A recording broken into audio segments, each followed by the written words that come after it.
मुरलीकांत पेटकर, असली चैंपियन की कहानी जो हर भारतवासी को जाननी चाहिए। क्या आपने कभी किसी ऐसे व्यक्ति की कहानी सुनी है जिसने युद्ध में अपने शरीर का नियंत्रण खो दिया, लेकिन फिर भी दुनिया को यह दिखा दिया कि जीतने की आग अगर अंदर हो तो कोई भी रुकावट आपको रोक नहीं सकती। ये कहानी है मुरलीकांत पेटकर की, एक ऐसे भारतीय सैनिक की जिसने न सिर्फ युद्ध में देश के लिए लड़ाई लड़ी, बल्कि एक अपाहिज शरीर के साथ भी भारत का पहला पैरालंपिक गोल्ड मेडल जीतकर इतिहास रच दिया। मुरलीकांत पेटकर का जन्म महाराष्ट्र के सांगली जिले के पूर गांव में हुआ था।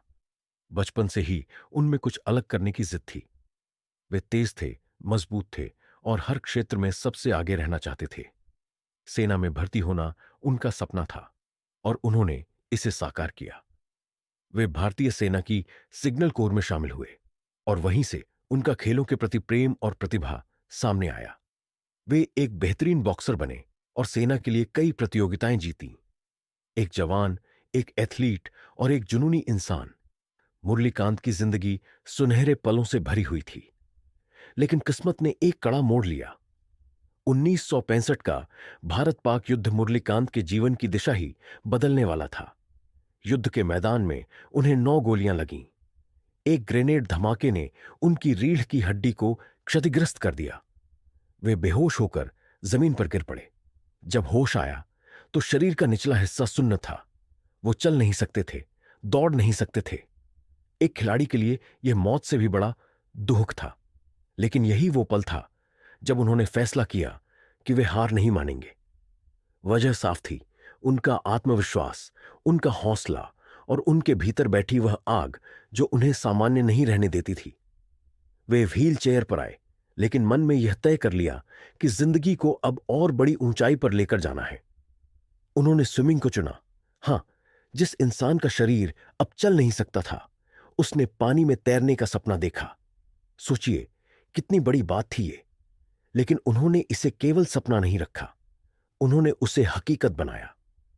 1962 में म्यूनिक के हाइडलबर्ग में आयोजित पैरालंपिक खेलों में मुरलीकांत पेटकर भारत का प्रतिनिधित्व करते हैं।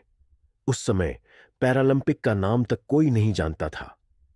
उन्होंने फ्री स्टाइल स्विमिंग इवेंट में भाग लिया और ऐसा प्रदर्शन किया जो आज भी प्रेरणा देता है। उन्होंने वर्ल्ड रिकॉर्ड बनाते हुए गोल्ड मेडल जीता और भारत का पहला पैरालंपिक गोल्ड मेडलिस्ट बनने का गौरव प्राप्त किया। आप सोच सकते हैं कि उस समय क्या माहौल रहा होगा। एक अपाहिज सैनिक जिसने देश के लिए लड़ते हुए अपना शरीर खोया, अब देश के लिए खेल में इतिहास बना रहा था। लेकिन इससे भी बड़ा दुख यह है कि इतनी महान उपलब्धि के बावजूद देश ने उन्हें वो सम्मान नहीं दिया जिसके वे असली हकदार थे। ना कोई बड़ा मंच मिला, ना कोई प्रचार। वे एक साधारण सरकारी नौकरी में गुमनाम जीवन जीते रहे। कभी शिकायत नहीं की, कभी गुस्सा नहीं दिखाया, बस मुस्कुराकर अपने देश के लिए जिए। उनकी ये विनम्रता, उनका समर्पण और उनका संघर्ष, ये सब मिलकर उन्हें एक असली चैंपियन बनाते हैं। वो चैंपियन जो शोर नहीं करता, लेकिन इतिहास लिख देता है। मुरलीकांत पेटकर की कहानी हमें कई बातें सिखाती है।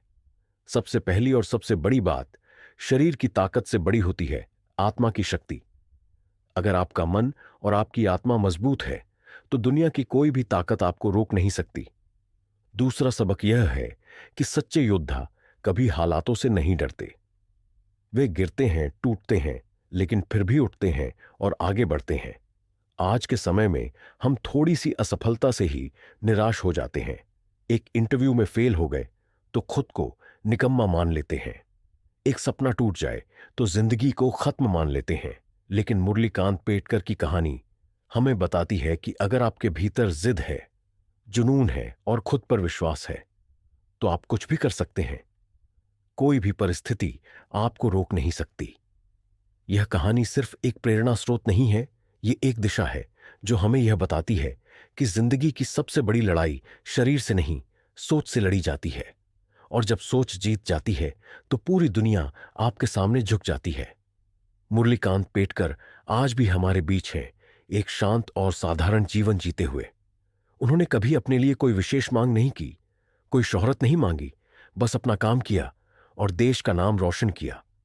अगर आज हम उन्हें जानते हैं तो यह हमारा कर्तव्य है कि हम उनकी कहानी को आगे बढ़ाएं।